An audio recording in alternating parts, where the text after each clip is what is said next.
ఓం నమః శివాయ. అందరికీ నమస్కారం అండి. ఈరోజు ఈ వీడియో ద్వారా వృషభ రాశి వారి యొక్క జాతక ఫలితాల గురించి తెలుసుకుందాం. వీరి యొక్క జీవితానికి సంబంధించినటువంటి ప్రధానమైనటువంటి అంశాలు ఏమిటి, అదేవిధంగా మార్చి 13వ తేదీ శుక్రవారం రోజున మీ జాతక ఫలితాల గురించి అయితే తెలుసుకుందామండి. మరి రేపటి రోజున మీ యొక్క దిన ఫలితాల ప్రకారం ఊహించినటువంటి ఒక ఫోన్ కాల్ మీరు రిసీవ్ చేసుకోబోతున్నారు. అది కూడా ఊహించినటువంటి ఒక వార్తను అయితే మీరు వినబోతున్నారండి. మరి ఇంతకీ ఆ వార్త ఏమిటి, దీని వలన ఎటువంటి పరిణామాలు అనేవి మీ యొక్క జీవితంలో చోటు చేసుకోబోతున్నాయి? ప్రతి ఒక్కరి జీవితంలో ఎన్నెన్నో సమస్యలు, ఎన్నెన్నో ఇబ్బందులు, సమస్యలతో బాధపడుతూ ఎక్కడెక్కడో జ్యోతిష్యం చెప్పించుకొని నిరాశ చెందినటువంటి వ్యక్తులు అయితే చాలా మంది ఉండుంటారు కదండి. మరి అటువంటి వారి అందరికీ కూడా శ్రీ వారాహి అమ్మవారి యొక్క దివ్య ఆశీస్సులతో జ్యోతిష్యం చెప్పబడండి గురువు గారు శివశక్తి రాజు గారు. ఎక్కడున్న ఎటువంటి దూర ప్రాంతాల్లో ఉన్న మన యొక్క గురువు గారు అయితే ఒక చిన్న ఫోన్ కాల్ ద్వారానే కాంటాక్ట్ అవ్వచ్చండి. మన గురుగారి యొక్క కాంటాక్ట్ నెంబర్ వచ్చేసి 9032676472. మీకు అది ఏ విధమైనటువంటి సమస్య అయినా కావచ్చు, అది మన యొక్క గురువు గారి దగ్గర అయితే మంచి పూజల రూపంలో కానీ పరిహార రూపంలో కానీ ఒక మంచి పరిష్కార మార్గాన్ని అయితే మీకు తెలియపరుస్తారండి. గురువుగారు చెప్పింది చెప్పినట్లుగా జరుగుతుంది. నమ్మకంతో ఒక్కసారి కాల్ చేసి ప్రయత్నించి చూడండి. మీకు ఉన్నటువంటి సమస్యలకు తగినటువంటి మంచి మార్గాన్ని విత్ ఇన్ 24 అవర్స్లోనే ఒక మంచి మార్గాన్ని అయితే మీకు అయితే తెలియపరుస్తారండి మన యొక్క గురువుగారు. చాలా నమ్మకమైనటువంటి గురువుగారు అండి. చాలా మంది మన యొక్క గురువుగారు లబ్ధి పొందినటువంటి వ్యక్తులు కూడా ఉన్నారు. నమ్మకంతో కాల్ చేసి ప్రయత్నించండి. మీకు ఉన్నటువంటి సమస్యలను మీకు మీరుగా బయటపడినటువంటి వ్యక్తులు. ముఖ్యంగా వివరాలకు వస్తే కనుక వృషభ రాశి అనేది రాశిచక్రంలో 2వ రాశి. కృతికా నక్షత్రం 2, 3, 4 పాదాలు, రోహిణి నక్షత్రం 1, 2, 3, 4 పాదాలు, మృగశిర నక్షత్రం 1, 2 పాదాలు జన్మించిన వ్యక్తులు ఈ యొక్క వృషభ రాశి పరిధిలోకి వస్తారు. వృషభ రాశి వారికి అధిపతి శుక్రుడు. ఇక ఈ రోజున మీ యొక్క జాతక ఫలితాల ప్రకారం మనం గమనించినట్లయితే చాలా ముఖ్యమైనటువంటి రోజు అనే చెప్పుకోవాలండి. ఈ రోజున మీరు ఏది కూడా మనసులో దాచుకోరు. ఇక ఏదైనా కానీ మీరు ముఖం మీదే చెప్పేస్తూ ఉంటారండి. ఎదుటి వాళ్ళు తప్పు చేస్తే అస్సలు సహించరు. కోపం వస్తే క్షణాల్లో అగ్నిపర్వతంలో బద్దలవుతారు. కానీ తర్వాత పసిపిల్లల్లా మారిపోయేటువంటి అవుతారు. అవునా కాదండి? ఒక్కసారి మాట నిజమేనా అని చెప్పేసి అనిపిస్తే మాత్రం మీరు మనసులో నిజమని చెప్పేసి అనుకోండి.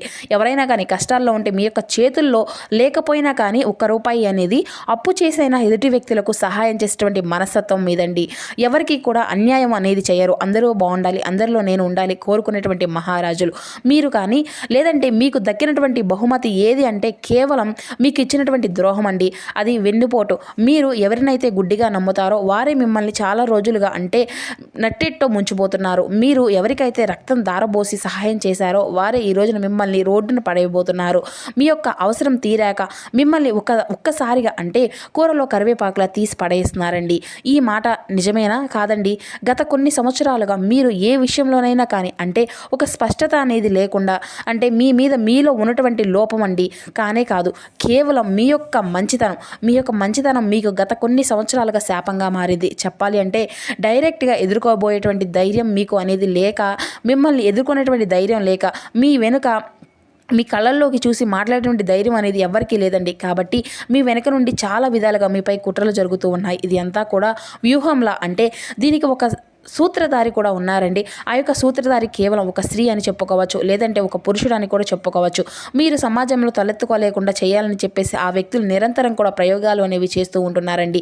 ఏడవలేక నవ్వుతూ మీతో మాట్లాడుతూ అన్ని రకాలుగా కూడా నాటకాలు వేస్తూ ఉంటున్నారు. కానీ లోపల మీరేంటి అనేది కూడా అసూయ పగ బాగా పెంచుకొని మీ నుండి ఇటువంటివి అన్నీ కూడా బయటకు చూపించలేక ఉంటున్నారండి. అయితే ఆ వ్యక్తులు ఎవరనేది కూడా మీకు ఈ రోజున మీ యొక్క జీవితంలోకి తప్పకుండా బయటపడతారండి. ఇక ఈ రోజున గమనించుకోనండి. అయితే మీరు ఎంత కష్టపడినా కూడా పగలు రాత్రి అనకుండా శ్రమించినా కూడా డబ్బు అనేది మీ దగ్గరకు వస్తుంది. కానీ చేతులు అసలు నిలవడం లేదు. నెల తిరిగేసరికి అప్పులు చేసేటువంటి పరిస్థితులు మీకు ఎదురవుతాయి. ఏదో తెలియనటువంటి ఖర్చులు, ఇంట్లో ఏదో ఒక రకంగా ఏదో ఒక అనారోగ్య సమస్యలు, హాస్పిటల్ ఖర్చులు, ఎందుకంటే ఈ విధంగా అవుతూ ఉంటుంది. తెలియక చాలా రకాలుగా బాధలు పడుతూ ఉంటున్నారు. అయితే భార్యాభర్తల మధ్య గత కొంతకాలంగా గొడవలు అనేవి జరుగుతూ ఉంటాము. ఇటువంటివి అన్నీ కూడా అన్యోన్యత అనేది లేకుండా మీ ఇరువురి మధ్య కూడా సడన్గా చిన్న చిన్న విషయాలు పెద్ద పెద్ద గొడవలుగా జరుగుతూ ఉంటున్నాయి. ఒకరంటే ఒకరికి విసుగు వస్తుంది. ఇంట్లో ప్రశాంతత అనేది లేదు. ఇంటికి రావాలనే లేదు. తెలియనటువంటి నెగిటివ్ ఎనర్జీ అనేది మిమ్మల్ని ఆవహించినట్లుగా మీకు అనిపిస్తుంది. అలాగే బంధువుల నుండి కూడా తీవ్రమైనటువంటి విమర్శలు కూడా మీరు అంటే ఎవరి కోసం అయితే ప్రాణం ఇచ్చినటువంటి వారు ఉన్నారు అంటే ఇచ్చి వాళ్లకు గౌరవం ఇచ్చారో ఆ వ్యక్తులే మిమ్మల్ని తప్పుడుగా అంటే తప్పుడు వ్యక్తులుగా చూపిస్తున్నారన్నమాట. ఒక రాత్రిపూట సరిగ్గా నిద్ర అనేది లేకపోవడం, ఏదో ఒక తెలియనటువంటి భయము, భవిష్యత్తు గురించి తీవ్రమైనటువంటి ఆందోళన, ఎంత దైవ ప్రార్థన చేసినా కూడా దానికి ఫలితం అనేది శూన్యము అనిపిస్తూ ఉండడము, ఇటువంటివి అన్నీ కూడా మీ జీవితంలో జరుగుతూ ఉన్నటువంటి సంఘటనలు గత కొన్ని రోజులుగా మీకు జరుగుతూ ఉన్నాయండి. అయితే మీ ఇంటి మీద కొంతమంది వ్యక్తులు ప్రయోగించినటువంటి విషపు చూపులు కూడా ఇటువంటివి అన్నీ కూడా మీ మీద పడ్డాయని కూడా చెప్పేసి దీనికి అర్థమని చేసుకోండి. అయితే ఈ రోజున ఈ విషయానికి వస్తే మీరు గత కొన్ని రోజులు జాగ్రత్త చాలా కీలకమైనటువంటి అంశాలుగా ఈ రోజునైతే మీరు చెప్పుకోవచ్చండి. అంటే ఈ రోజున ప్రధానమైనటువంటి అంశాల్లో భాగంగా ఇతర వ్యక్తులు మీ యొక్క జీవితంలోకి చాలా రకాలైనటువంటి కుట్రలు అయితే పన్నుతూ ఉంటున్నారు. గత కొన్ని సంవత్సరాలుగా వారు ప్రయోగించినటువంటి ప్రతి ఒక్క పని కూడా వారికి బెడిసి కొడుతుంది. అయితే దీనివల్ల ఏంటంటేనండి, తెలుసుకోకుండా అంటే పచ్చి నిజం ఆ యొక్క భగవంతుడి యొక్క అనుగ్రహం మీ మీద ఉంది అని చెప్పేసి మొట్టమొదటిగా ఈ యొక్క విషయాన్ని అయితే గుర్తుపెట్టుకోనండి. ఎందుకంటే మీరు చేసినటువంటి కొన్ని పనులు కావచ్చు, లేదంటే మీ యొక్క ఆలోచన విధానం కావచ్చు, ఈ రోజున మీరు ఈ విధంగా నిలబడడానికి మిమ్మల్ని అడుగడుగునా కూడా రక్షిస్తూ ఉండడానికి కలిగినటువంటి కారణం ఆ యొక్క భగవంతుడండి. కేవలం మీకు ఉన్నటువంటి మంచి మనస్తత్వం. కాబట్టి ఆ యొక్క మంచి మనస్తత్వాన్ని ఎప్పుడూ కూడా మీరు అస్సలు వదులుకోకండి. సమాజంలో మీకు ఉన్నటువంటి కీర్తి ప్రతిష్టలు మరింత అధికంగా రెట్టింపు కాబోతున్నాయి. మిమ్మల్ని ఎవరైతే పగబట్టాలని చెప్పేసి, ఎవరైతే మిమ్మల్ని నాశనం చేయాలని చెప్పేసి పట్టుకొని మరి మీ మీద లేనిపోయినటువంటి కుట్రలు పన్నుతున్నారో వారే నాశనం అయిపోతారు. మరి మీ యొక్క జీవితం అంటే వారికి ఒక అర్థము అనేది కాకుండా పోతుంది. వారు చేసినటువంటి చెడు పనులు, వారు తీసుకున్నటువంటి గోతులు వారే నిలువెల్లా కూడా వారు పడబోతున్నారని కూడా చెప్పుకోవచ్చండి. ఇక ఈ రోజున మీకు ప్రధానమైనటువంటి రోజు అని ఎందుకు చెప్తున్నాము అంటే, శత్రునాశనం అనేది జరగబోతుందండి. మీ మీద ఎవరైతే కుట్రలు పన్నారో, మీ మీద ఎవరైతే ఏడుస్తున్నారో, ఈర్ష ద్వేషాలతో రగిలిపోతున్నారో వారికి ఆ యొక్క భగవంతుడు ఈ రోజున నిలువెత్తుగా అడ్డు నిలవబోతున్నాడు. ఈ రోజున మీరు తీసుకున్నటువంటి చాలా కఠినమైనటువంటి చర్చలు ఆ యొక్క భగవంతుడు అడ్డు కాబోతున్నాడు. సాక్షాత్తు ఈ రోజున మీ మీద శివానుగ్రహం అనేది కూడా చాలా పుష్కలంగా కురవబోతుందండి. మీకు ఈ రోజున అడుగడుగునా కూడా పరమేశ్వరుని యొక్క అనుగ్రహం అనేది కూడా తోడు కాబోతుంది. కాబట్టి కొంతమంది వ్యక్తుల యొక్క లక్షణాలు ఎలా ఉంటాయంటే, ఆ యొక్క వ్యక్తులు మీ మీద ముఖం మీదే చాలా స్వీట్గా మాట్లాడుతూ ఉంటారండి. ఎలా ఉన్నారు, బాగున్నారా, మీ ఇల్లు బాగుందా, అలాగే మీ యొక్క వస్తువులు బాగున్నాయి, మీ పిల్లలు చాలా ముద్దుగా ఉన్నారు, చక్కగా చదువుకుంటున్నారని చెప్పేసి పొగడ్తల వర్షము అనేది రోజు రోజుకు కురిపిస్తున్నటువంటి వ్యక్తులు కావచ్చు. ఈ వ్యక్తుల కళ్ళల్లో నిజాయితీ అనేది ఉంటుందండి. వారి నోటి నుండి వచ్చేటువంటి మాటలు పొగడ్తలు కాదండి, పునాదులుగా కలిగించినటువంటి నరదిష్టి. కాబట్టి మీ మీద వారికి ఉన్నటువంటి మీరు ఏం చేసినా కానీ, కొత్త బట్టలు వేసుకున్నా కానీ, వారికి నచ్చకపోవడము, కొత్త వస్తువులు కొనుక్కున్నా కానీ, వారు లేదంటే కనీసం మీ ఇంట్లో భోజనము అనేది వండుకొని తిన్నా కానీ కొంతమంది వ్యక్తుల యొక్క ఏడుపులు అనేవి మీకు తగులుతూ ఉంటాయి. కాబట్టి అది అంతా కూడా ఏంటి అంటే, మీరు ఎక్కడికి వెళ్తున్నారు, ఏం చేస్తున్నారు, ఎంత సంతోషంగా ఉన్నారు అనేటువంటి అసూయతో మీ మీద కక్ష అనేది రెట్టింపు అవుతుందన్నమాట. ఆ వ్యక్తుల యొక్క ఏడుపులు అనేవి అధికంగా ఉండడం వల్ల మీరు తీసుకున్నటువంటి అంటే ఈ రోజున కష్టమైనటువంటి చర్చలకు భగవంతుడు అడ్డు కాబోతున్నాడండి. ఇక ఈ రోజున ఉదయాన్నే మీరు నిద్రలేచిన వెంటనే కూడా మీ నుండి అంటే మీ యొక్క మనసును చాలా ప్రశాంతంగా మారుతుంది. మొట్టమొదటిగా లక్షణం ఇదేనండి. ఇక ఇది చాలా ప్రశాంతంగా మీ యొక్క మనసు అనేది అనిపిస్తుంది. అలాగే మీకు తెలియనటువంటి మరొక భయంకరమైనటువంటి విషయాన్ని ఈరోజు మీరైతే తెలుసుకోబోతున్నారండి. ఒక ఫోన్ కాల్ కావచ్చు, లేదంటే ఒక మెసేజ్ రూపంలో కావచ్చు, ఇది అంతా కూడా కొంతమంది చెడుగా ప్రచారం చేసేటువంటి వ్యక్తులు ఎవరు అనేది కూడా మీరు తెలుసుకుంటారనమాట. ఇక ఇటువంటివి అన్నీ కూడా చులకన చేస్తున్నటువంటి వారు ఎవరు, సమాజంలో ఎవరు ఏ విధంగా ఎలా ఉంటున్నారు అనేటువంటి విషయాన్ని కూడా ఈరోజు మీరు బాగా తెలుసుకోగలుగుతారు. అంటే ఇంట్లో తెలియనటువంటి ప్రశాంతత అనేది ఏర్పడుతుంది, కుటుంబంలో సఖ్యత అనేది పెరుగుతుంది, అలాగే ప్రేమానురాగాలు అనేవి కూడా వెళ్ళి విరుస్తాయి. అలాగే ఇప్పటికైనా కానీ మీరు కళ్ళు తెరవండి, మీ యొక్క మంచితనాన్ని పక్కన పెట్టండి, ఏ వ్యక్తులు ఎలా ఉంటున్నారు అనేది కూడా గుర్తుంచుకోండి. అలాగే ఆ వ్యక్తులు ఎవరనేది కూడా మీ యొక్క మనసుకు, అంతరాత్మకు ఇట్టే పసికెట్టే విధంగా భగవంతుడు మీకు తప్పకుండా ఒక మంచి సూచన కూడా ఇస్తారనమాట. మీ యొక్క అభివృద్ధికి చూసి ఎవరైతే ఏడుస్తున్నారో అనేది కూడా మీరు బాగా తెలుసుకోగలుగుతారు. భగవంతుడు మిమ్మల్ని హెచ్చరిస్తూ ఉంటారండి.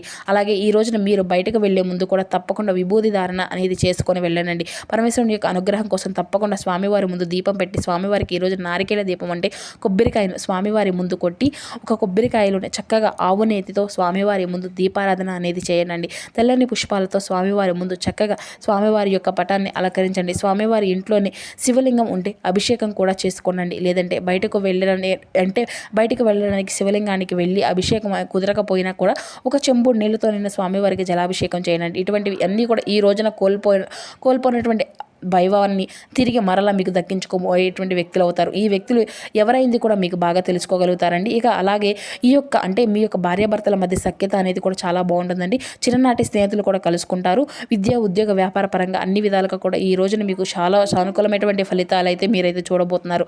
అత్యధికంగా శక్తివంతమైనటువంటి ఒక చిన్న పరిహారం అనేది కూడా ఈ రోజున తప్పకుండా చేసుకోండి.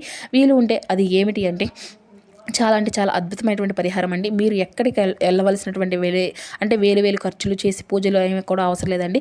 లేదంటే మీ ఇంట్లో 2 చేతులు కూడా తీసుకున్న తర్వాత ఆ యొక్క పరిహారము అనేది ఏంటంటే చాలా అద్భుతంగా మీకంటే ఉపయోగపడుతుందన్నమాట. మీ ఇంటి గుట్టును ఎవ్వరికీ కూడా అసలు మొట్టమొదటిగా చెప్పుకోకండి. ఎందుకంటే ఈ రోజుల నుండి మీకు ఎంతో మంచి లాభం వచ్చినా కానీ ఆ యొక్క బ్యాంకుల్లో ఎంత డబ్బు ఉన్నా వచ్చేటువంటి వ్యక్తులు ముందైతే అసలు ఏవి కూడా చెప్పకండి. ఎవరు ఏ విధంగా ఉంటున్నారు కాబట్టి ఈ విషయాన్ని అయితే అసలు మీరు ఎవరికి కూడా గుర్తుంచుకోండి. ఏముంది అని చెప్పేసి మాత్రం ఎవరికి చెప్పేశారనుకోండి, సంతోషాన్ని మీ యొక్క పిల్లలు ఎదుగుతున్నారు ఎవరి ముందు కూడా. ముఖ్యంగా కొంతమంది వ్యక్తుల యొక్క స్త్రీ అని కాదండి, లేదంటే పురుషుని కానీ మీ యొక్క ఉన్నతమైనటువంటి స్థితిని మీ యొక్క స్థితిని చూసి ఏడుస్తూ ఉంటారన్నమాట. కాబట్టి వారి ముందు అసలు బయటకైతే పెట్టకనండి. కాబట్టి వారి యొక్క కళ్ళు వల్ల మీకు పట్టినటువంటి ఇంటి నుండి ఉండేటువంటి దరిద్రాన్ని అంతా కూడా పారదోలుకోండి. ప్రతి మంగళవారం అయితే లేదంటే శుక్రవారం ఉదయం నిద్ర లేవగానే ఒక బకెట్ నీళ్ళలో గుప్పెడు ఉప్పు అయితే వేసేసుకొని కళ్ళు ఉప్పు ఉంటుంది కండి, చిటికెడు పసుపు వేసుకొని ఇల్లంతా కూడా తుడుచుకోండి. అలాగే ప్రధాన ద్వారం వద్ద 2 నిమ్మకాయలు కోసేసి కుంకుమ అద్ది ఇరువైపులా కూడా పెట్టుకోండి. ఈ ఇంటి గడప దాటి లోపలికి వచ్చేటువంటి ఆ యొక్క నెగిటివ్ ఎనర్జీ ఏదైనా కానీ ఆ యొక్క నిమ్మకాయలు పూర్తిగా పీల్చేస్తుందన్నమాట.